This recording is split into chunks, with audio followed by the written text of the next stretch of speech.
everyone, my name is Varia Kotsubuk and I have been living in China for the last 13 years and 10 of them in Beijing.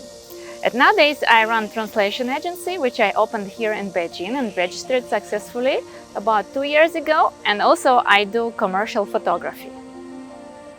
I think the biggest change we all noticing here for the last over 10 years is the total digitalization of life.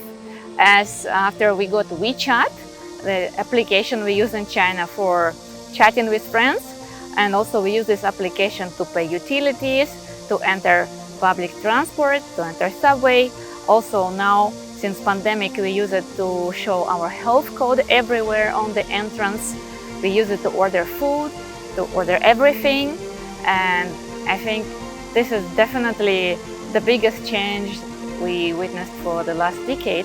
But if we would take a closer look for the changes in personal life or conditions, I would mention that China started more boosting business, like business, small business, medium level business. For example, for myself, I can say that I opened my company in the recent years, precisely 2 years ago.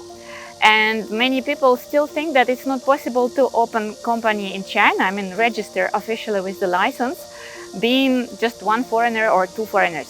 Because before there was a requirement to have one Chinese partner and one foreign partner, at least. And for many foreigners who are just arrived, it's not easy to find such a Chinese friend who would like to be a business partner for a long time. And that was a, let's say, kind of obstacle for many people, and people get used to go to Hong Kong to just open a company and try different ways. But nowadays you can be just two foreigners, doesn't matter from which country is each one of you, and you can open the company and run it successfully as a small business for the first time. And my company is specializing in translation, so we rent office by ourselves. But if you have a company related to the tech industry, which is now a priority for China, I think they even provide you free office in the good district of Beijing, where all the IT companies located, for 3 years, just to help you to build up a solid base. I think that's a very good direction the China took now. And apart of that, in a daily life, I noticed that changes like mandatory garbage sorting. I think 10 years ago you couldn't even think about it. I'm from Russia, by the way, and that was not even a thing in Russia. But I have not been to Russia for about 3 years since pandemic, and so I'm not sure how is it now there with the garbage sorting. But here, I see in every compound they have one container for the recyclable garbage, one for the residual garbage.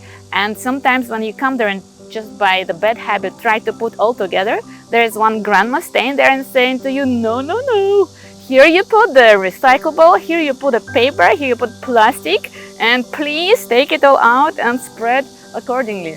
I think that's a great attitude. Also, I noticed some, let's say, social changes. When I just arrived to China in 2009, everywhere in the world, people know that in China, only one kid per family usually allowed. But now, there are 3 kids allowed per family. I think it's a great progress. Of course, maybe the reason of it is a decrease of population, but still, it's a very good measurement taken, I think. Now the families who can afford many kids and who can raise them, they are absolutely allowed to do that.